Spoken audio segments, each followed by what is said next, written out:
Hi Taurus, welcome to your February 2024 Astro Tarot with me, Raphael from Radiant Reality. It's an absolute pleasure to have you. Thank you so much for being here. Thank you so much for joining me. Quick note, these readings are for your sun, moon and ascendant sign, but if you're only going to watch one, remember to make sure that it's for your rising sign or your ascendant. With that said, I am using whole sign tropical Western astrology for those of you that would like to know. All of the details of these transits, like the degrees and all of that stuff, although you're going to know these ones pretty much bang off, will be in the description box below. If you would like to book your personal Astro Tarot session with me, you can do so on the link in the description box below as well. And before we start, as always, I would like to bless my decks of cards with all forms of love, light, peace, prosperity and abundance. And I pray that the messages that come through are ultimately clear and concise. They help you all on your paths to your highest vibrational good. So I'm going to pop these to the side. So, gosh, where to start, right? So first things first, I think we really need to start with the premise. So this month, Pluto takes the top spot, right? That's basically what this whole reading is going to be about. You'll see as we move forward. So Taurus is moving into, sort of, should I say, on the 21st of January, Pluto moved into your 10th house, which for you is occupied by Aquarius. Now, Pluto is the energy of power and control, secrets, dynamic, money, and it's usually big money at that. Powerful people, oligarchs, all of that kind of stuff. It's also the dark and deep undercurrents of things, places, people, the things that are hidden in secret. And Pluto also represents, as far as I understand it and I interpret this, Pluto represents the energy of pulling out or extracting the pure potential of whatever it touches or wherever it finds itself. So for you this month, your career sector, right? So you're going to have this right the way through till September. We had a little taster of this already, right? So you had about 6-7 weeks of this in 2023 from March 7th. And Pluto is now in your 10th house, right? So this is really being lit up. This is the most public part of you. It's the most forward-facing, the most outward-facing part of your chart. It's your legacy in the world. It represents your career, what you're known for. As an example, Radiant Reality is me fulfilling my 10th house. So how people know me, what they see of me, all of that good stuff. People and things, and I will say, like, what's really interesting as well is that when Pluto was in Aquarius last time, it didn't hit any of the personal planets in terms of a conjunction. Well, Pluto and all of the, certainly Mars, Venus and Mercury are all starting brand new cycles with Pluto as of their conjunctions with Pluto that's happening at 0 degrees of Aquarius. Now, cast your mind back to, I think it was around December of 2020, when we had the Great Conjunction, which is a really powerful point. And that happened at 0 degrees of Aquarius, between Saturn and Jupiter. So this is a really big deal for all of us, and the fact that all of these planets are conjuncting Pluto, which will be at 0 degrees, this is a pretty big deal. All right, so on the 5th of February, Mercury is going to come into a conjunction with Pluto at 0 degrees, right? So Mercury, communication, conversations, the mind. Mercury for you, though, rules the sign of Gemini, which occupies your 2nd house of money, finances, and resources. And it also occupies your 5th house of children, pleasure, joy, romance, speculative endeavors, investments, and also your personal business if you have one. If you have any children, then Mercury also rules your children as well. This is a combination that brings hidden value to the surface, right? And it can also bring secrets and words left unspoken to the surface as well. That's also possible because Mercury is conversation and communication, right? And it's coming into a conjunction with Pluto that pulls things up from the depths in order to reveal them out into the light. And, you know, a secret being told is it's a conversation, right? It's a communication. Pluto, power, control, and all manner of potency is in your 10th house. This conjunction is happening in your 10th house. So there's definitely something in here about money, finances, resources, secrets around those things coming to light. But this can also be, because Pluto can represent powerful people. And because Pluto for you rules your 7th house of partnerships, relationships, contracts, marriages, all of that stuff, this could see you connecting to some very powerful people at the moment. It could also be that you're connecting to people, or even through a relationship of some kind where it is very intense. This could really enhance your earning potential. It could bring a new depth of intensity and power to your relationship. It can also bring power struggles. And remember, the 7th house, which is what Pluto rules, can also be competitors. So you might find, you know, certainly moving forward for the next however many months until September, the competition in your career sector and your field could be stiff at this time. Now, the financial rewards could be incredible for this, providing you're willing to do the work. There's a catch with Pluto though, and that catch is half-assed or surface level won't cut it. Right? If you're used to coasting along, no offense to anybody, if you're used to coasting along and kind of doing the bare minimum just to get by and all the rest of it, you probably won't reap the rewards of this, and you might find this quite a difficult time of it.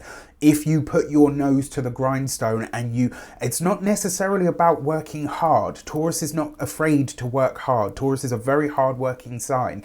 This isn't about working hard. It's about offering true quality. Right, so if you, let's say let's say you're harvesting potatoes. This is just an example that's come to my head. You're harvesting potatoes. You only get 5 potatoes from your harvest, but they are like, right? That's going to secure the job, the work, the money, the whatever it is for you. If you get loads of them just for the sake of having numbers, and it's, you know, you've done the best that you can, but you're not really interested in doing much more than, and not even the best that you can, but like you've done the job and you're not really interested in doing any more than that, the chances are you won't find the rewards. All right, like that's just the way that this is. It's not down to me. This is Pluto energy. Pluto wants the best, period. All right, now you will need to dig deep in order to deliver that true quality. And I will say as well, don't let anything get to you, right? Especially when it comes to power struggles around these kinds of things. It's not so much that you're not meant to feel, it's more a case of you don't let this get in the way of what you're trying to achieve. So I will say this, use your head, not your heart in this regard, okay? So this is just Mercury. Like, we haven't even got into everything else yet. So your cards for this transit are the World. Okay, beautiful. So that literally is a career card. You've got the Moon. Okay, interesting stuff. So this is the past, and then you've got the 6 of Wands. This is a reconnection of some sort within your career community or your arena. That could be very lucrative for you. There's definitely some kind of upskill, up level, or refinement that's happening when it comes to your career. This could be very good for you. Is it going to be hard work? Yes, absolutely. With the Moon card in tow, you might have a lot of really deep feelings about everything that's going on, but you don't seem to get stuck in because you've got the 6 of Wands. So you're kind of using this as fuel rather than something that hinders you, right? You're turning this into your gold in some way. So I love this for you. And this could also be some kind of past victory or success now speaks for you, becomes more prominent, or more, or starts to pay out more in some regard. Now, on the 13th of the month, Mars, planet of energy, action, passion, desire, willpower, anger, irritation, fights, arguments, lasers, scalpels, right? Police officers, military personnel, all of that good stuff moves into the sign of Aquarius, right? So it finally moves out of so this should probably be here then. So it finally moves out of the sign of Capricorn, where it's in its exaltation, and it moves into Aquarius. Now, this is a more challenging energy, and the reason being, This combination, Mars coming into a conjunction with Pluto, is explosive. It's very powerful. This is a very dynamic transit, and if you channel that energy into something in order to give it something to do, it will work for you in really wonderful ways. If you don't, and especially for you, my dear Taurians, especially for those of you that are Taurus rising, why? Mars for you rules Aries, and Aries for you occupies your 12th house. The 12th house, it also rules the 7th house technically, even though Pluto is the modern ruler of Scorpio, but Mars is the ancient ruler of Scorpio, so Mars still has an effect on Scorpionic energy and spaces.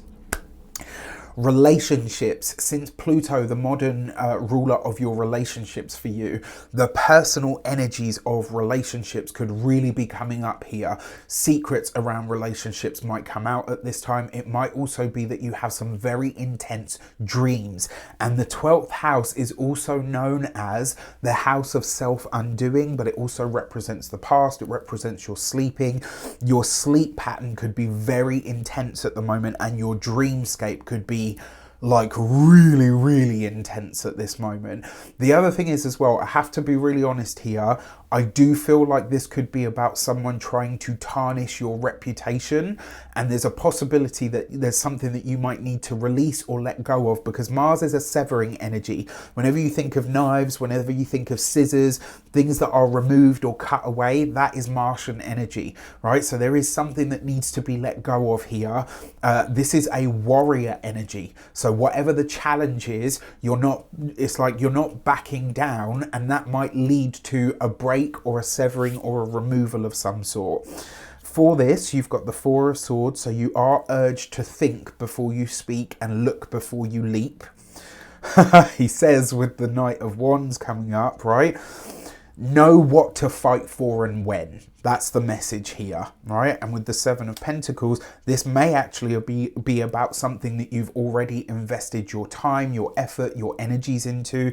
This could be something that you feel like you've put a lot of time and effort into. And the message here from Mars is know when to walk away, right? Not every hill that we fight on do we have to die on. There are times where you just have to kind of give up the ghost and say, okay, you know what? This wasn't my day. This wasn't my moment. And this isn't about he who runs away lives to fight another day. It's not that. It's knowing when to conserve your energy for the battles that are going to really matter.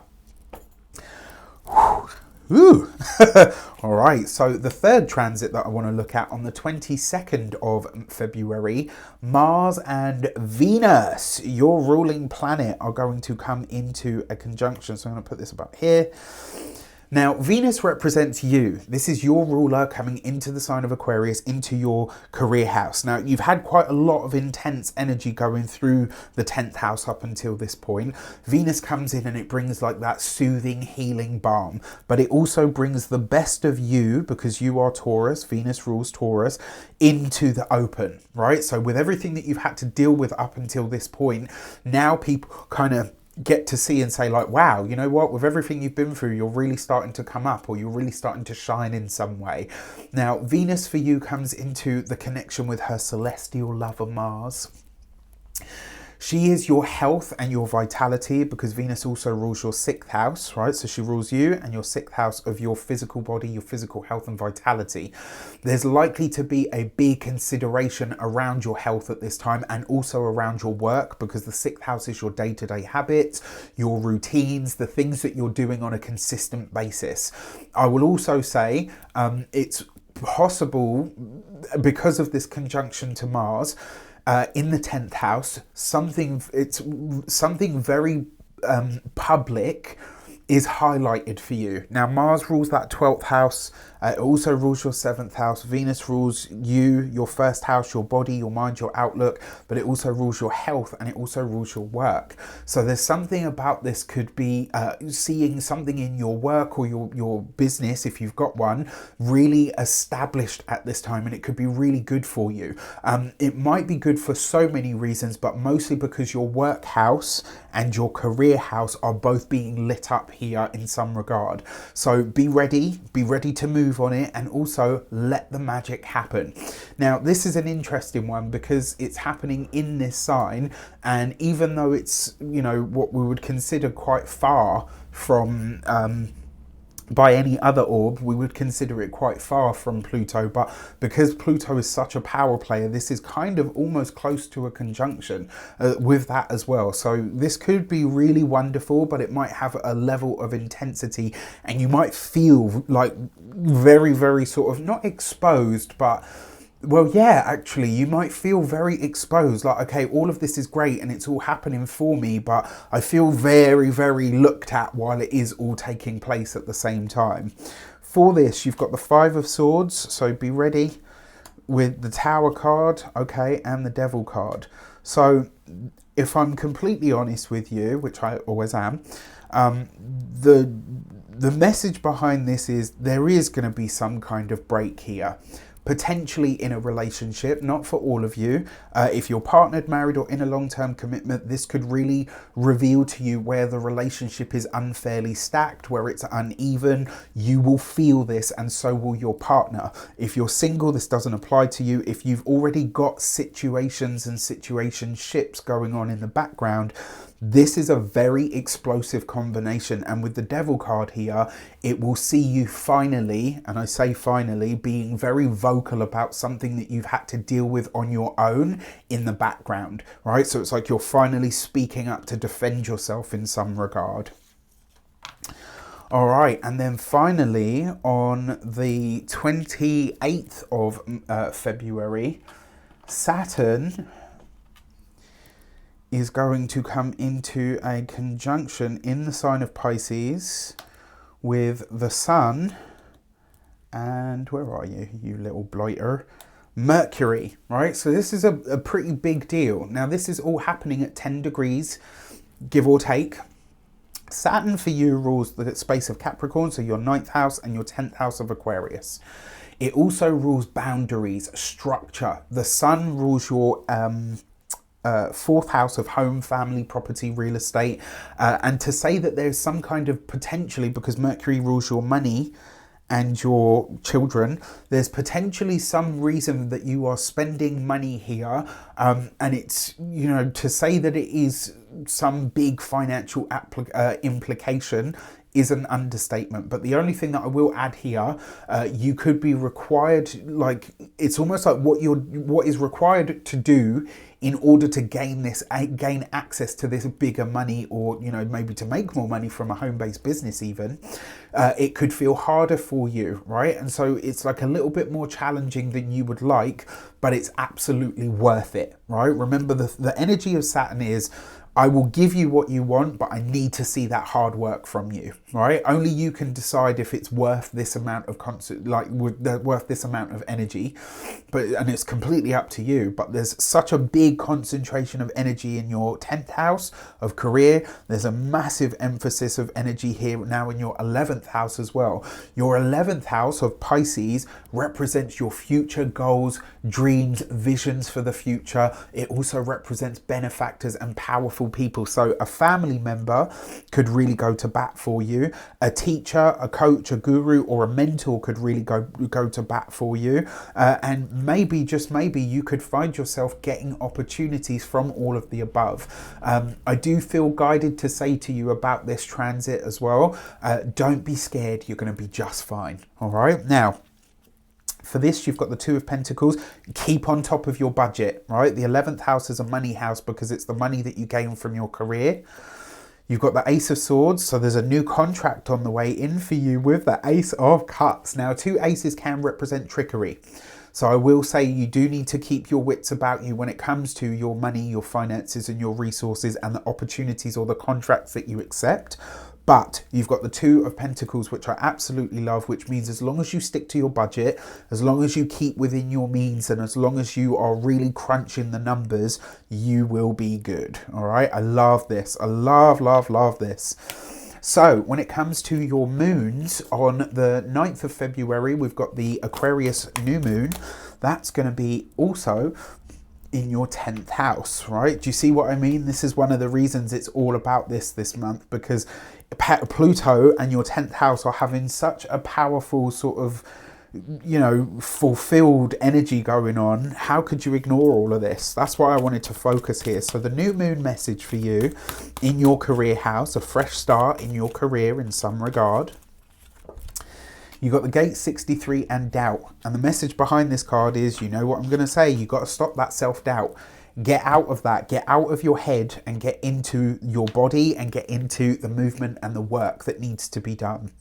Now, on the 24th of February, we're going to have the Virgo full moon. So the sun in Pisces, the moon in Virgo. So that's a full moon, right? You have the gate 20 and the now, and this is in your 5th house of pleasure, joy, romance. For some of you, this might actually be a time where you realize somebody has a crush on you. Maybe somebody comes forward to say, look, I really like you and, you know, I want to pursue you, or like, do you want to go for coffee or on a date, or whatever the case might be. Another way this could show up is something around your children, something that has been hidden, something that you haven't seen, something that you've not been aware of could come to light now, and, you know, could come up for resolution. Doesn't have to be bad. This could be, you know, maybe your child says to you, you know what, I don't want to do this for my studies anymore. I want to go off and become a lawyer or a dancer or whatever the case might be. Because this is also the house of speculation, your speculative endeavors, which means like your investments and stuff, this could be highlighting something around that. And it could also be a creative idea or project that you now feel ready to share with the world. This is actually a great time to launch that kind of thing, especially if it's something that you love, that you enjoy. So it's going to be a powerful and dynamic month. Let me know in the comments how it shapes up. Again, if you want to get your own Astro Tarot scope with me, hit the link in the description box below. It would be lovely to have you. And if you're watching this at the time that I release these, spaces for my tarot course are up and out there for your purchasing pleasure. There's only 20 spaces. With that said, I wish you an abundance of all of that good stuff. Have a fantastic month. Let me know. Take care, and I'll see you soon.